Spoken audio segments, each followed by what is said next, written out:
आप बिल्कुल ठीक है राजा साहब, बिल्कुल खतरे से बाहर। वैसे आपको मेरी दवाओं से ज्यादा आपकी पत्नी की मेहनत और इनकी दुआओं ने बचा लिया, क्योंकि इनका सुहाग बहुत मजबूत है। सुहाग नहीं, इसका भाग बड़ा मजबूत है। सुनिए। हाँ? मैंने भगवान से मन्नत मांगी थी कि वो आपकी जिंदगी बचा ले, तो मैं आपको साथ लेकर मंदिर जाऊंगी। आप चलेंगे ना? हाँ हाँ, क्यों नहीं, चलो। मैं अभी आई।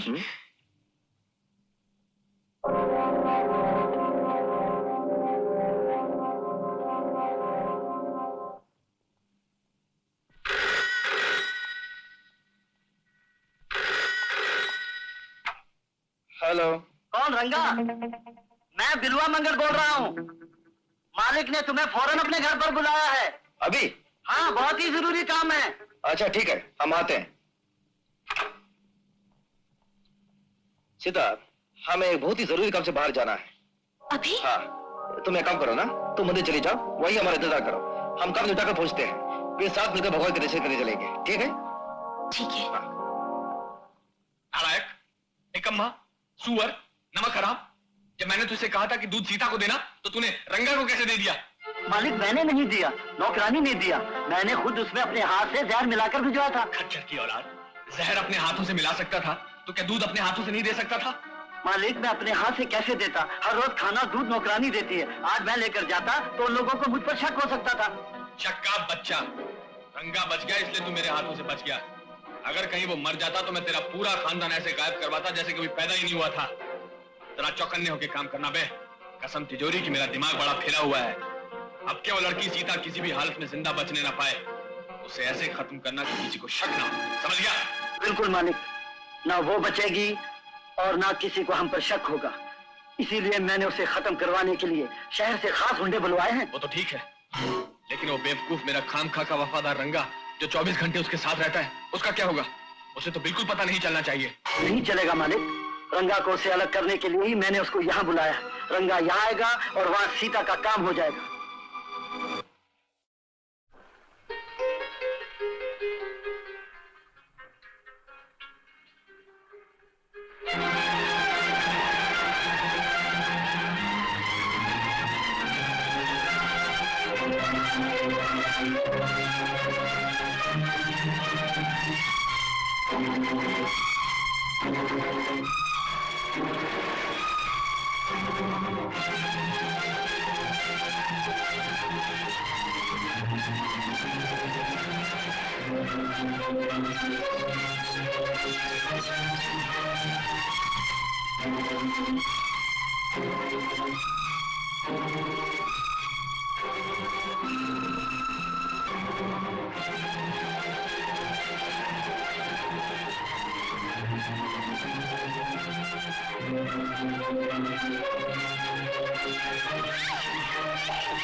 अच्छा हुआ आप वक्त पर आ गए।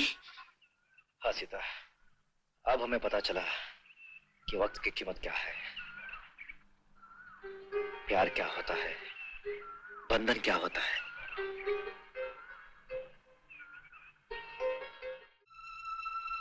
क्या जायदाद उसके हवाले कर दूं? ये नामुमकिन है। मैं जब तक जिंदा हूँ इस जायदाद में से एक तिनका तक नहीं जा सकता। तुम अपने खोखले नोटिस से हमें धमकाने की कोशिश मत करो। मैं धमकी नहीं दे रहा हूँ, कानूनी बात कर रहा हूँ। स्वर्गीय जमींदार साहब की वसीयत के मुताबिक ये सारी जायदाद श्रीमती सीता देवी की है। अगर आप राजी खुशी नहीं देंगी तो अदालत आपसे जबरदस्ती वसूल कर लेगी। अबे ओ वकील की छठी औलाद, ये अदालत और कानून की धमकी और किसी को देना हमें नहीं, कानून हम भी जानते हैं। अगर आप वाकई कानून जानते होते तो इस तरह की बातें न करते। अबे ओ वकील, ज्यादा टोपी घुमाने की कोशिश मत करो। तुम अगर कोर्ट से नोटिस ला सकते हो तो हम भी कोर्ट से स्टे ऑर्डर ला सकते हैं, और हम ये केस हारे या जीते हमें कोई फर्क नहीं पड़ता। एक मर्तबा यह केस कोर्ट में चला गया तो 8-10 साल की फुर्सत, और तब तक ये जायदाद हमारे कब्जे में रहेगी। इसका मतलब ये हुआ कि आपका फैसला अटल है। बिल्कुल अटल है। ये रंगा का बच्चा अभी तक आया क्यों नहीं? हमारे डर से कहीं भाग तो नहीं गया? आप याद करें और हम ना आए, ऐसा भी कभी हुआ है मालिक? आइए आइए, आप ही का इंतजार कर रहे थे। आइए तशरीफ लाइए। आज आप इतनी इज्जत से पेश आ रहे हैं, खैरियत तो है?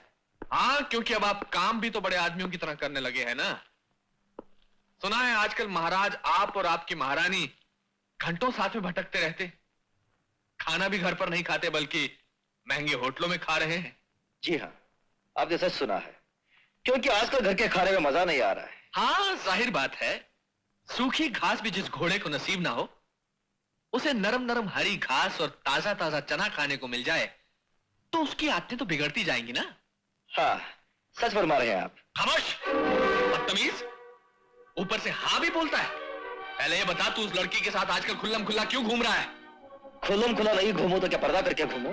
कमाल है, सारी दुनिया जानती है कि वो मेरी पत्नी है। क्या पत्नी? तेरा दिमाग खराब हो गया क्या? बिल्कुल नहीं, दिमाग खराब कहाँ हुआ है, बल्कि सही हो गया है। आप ही के कहने पर मैंने मंदिर में भगवान को साक्षी मानकर उससे शादी की है। अबे मैंने तुझसे क्या कहा था? ये सब सिर्फ एक नाटक होगा, नाटक। तुझे सिर्फ एक्टिंग करनी है, एक्टिंग। ना उसे पत्नी समझना होगा, ना उससे हमदर्दी करनी होगी। चल ठीक है, इस नाटक में तेरा रोल अब खत्म हुआ। ये पैसे पकड़ और यहां से चलता बन। ले। ठीक है, मैं चलता हूं, लेकिन साथ में अपनी पत्नी को भी ले जाओ। क्या तू उसे साथ लेकर जाएगा? बिल्कुल, 7 फेरे लिए हैं, मतलब 7 जन्मों के लिए वो मेरे साथ बन चुकी है। तू मुझे ललकार रहा है? मैं ललकार नहीं रहा हूं, समझा रहा हूं। जीवन के हर मैदान में नाटक होता है, बल्कि जहां धर्म का मैदान होता है, जहां पति और पत्नी के पवित्र रिश्ते होते हैं, वहां नाटक नहीं होता। मतलब तू उसे सचमुच अपनी पत्नी मानने लगा है? पहले तो नहीं मान रहा था, मैं भी आप ही के बताए हुए तरीके पर उसके साथ नाटक कर रहा था, मगर उसने नाटक नहीं किया। वो सच्चाई के रास्ते पर चल रही थी, और उस सच्चाई की गर्मी ने इस पत्थर को पिघलाकर मोम बना दिया। मोम कुछ नहीं बना, बेईमान बन गया तू। जब तुझे पता चला कि उस लड़की को बहुत ज्यादा जायदाद मिलने वाली है तो फौरन तेरा दिल बदल गया और मुझको धोखा देने पर उतर आया ना। धोखा? मैं और तुमको? जरा अपने गिरबान में झांककर अपने दिल से पूछो कि कौन किसको धोखा दे रहा है। धोखा तो यह है कि तुमने एक सीधे साधे इंसान को, जो अपने मालिक को अपना भगवान समझता था, अपने गंदे मकसद के लिए इस्तेमाल करना चाहा।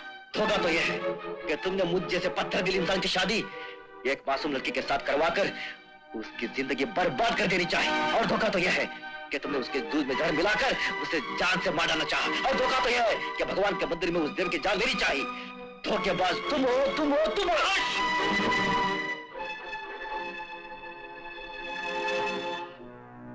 क्यों रुकोगे? उठाओ हाथ। तुम अच्छी तरह जानते हो, रंगा पे उठा हाथ वापस नीचे नहीं आता, बल्कि ऊपर ही टूट कर रह जाता है। कहाँ रह जाता है? ऊपर ही टूट कर रह जाता है। रंगा को छेड़ने की कोशिश मत करना, वरना नतीजा खराब होगा। सुनो, जाने से पहले इतना सोच लो कि तुम्हारी तकदीर की चाबी मेरे हाथ में है। मैं उन लोगों में से हूं जो चाबियां की परवाह नहीं करते। बल्कि ताला तोड़कर अंदर घुस जाया करते हैं। लेकिन अब तुम इतना याद रखना कि आज से रंगा तुम्हारा वफादार नहीं, तुम्हारा दुश्मन है। सुनो, जो मेरे दुश्मन बन जाते हैं, जिंदगी उनकी दुश्मन बन जाती है। अगर मैं चाहूं तो तुझे अपने इस दरवाजे की चौखट से जिंदा बाहर न जाने दूं।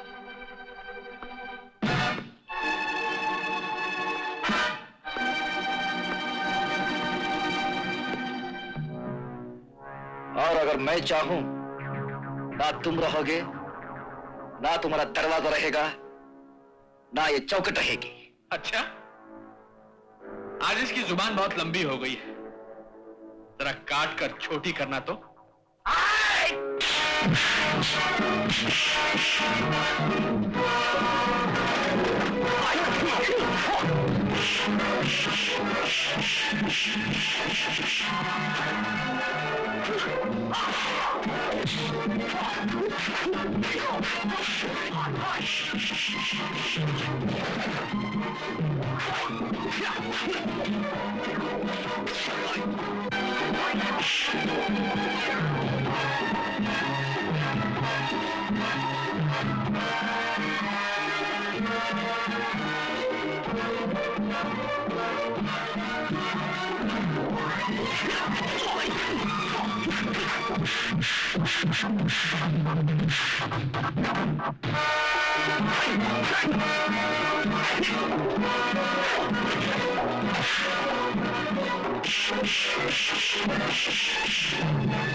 मेरी जुबान को काटकर छोटी कर देना चाहते थे ना? जो जुबान के सच्चे और पक्के होते हैं, उनकी जुबान को दुनिया की कोई ताकत ना काट सकती है, ना छोटी कर सकती है। आइंदा ऐसी हरकत करने से पहले 10 बार सोच लेना। कितनी बार सोच लेना? 10 बार सोच लेना।